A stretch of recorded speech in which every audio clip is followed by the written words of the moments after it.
Global markets head into Friday with risk appetite broadly intact, supported by softer U.S. inflation data, but with geopolitical and trade risks preventing a cleaner risk on move.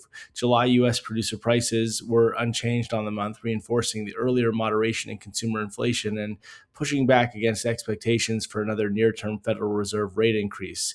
Fed commentary remains divided. However, Goolsbee sees encouraging progress and hopes tariff and oil related price pressures prove temporary, while Hammock remains focused on persistent inflation, and Barkin says the policy path is still uncertain.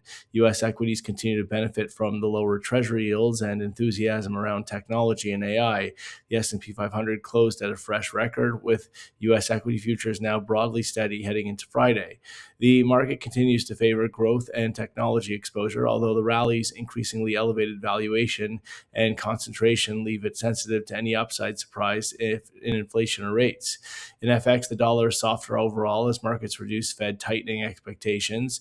Euro dollar is holding up well, while sterling is poking back above 135, supported by relatively resilient UK growth and hawkish Bank of England commentary.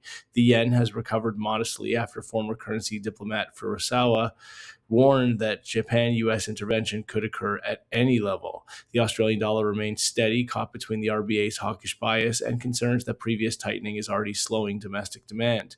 Commodities remain dominated by competing geopolitical and fundamental forces. Washington has threatened an indefinite blockade of Iran, while attacks on ADNOC vessels underscore the continuing risk around Strait of Hormuz.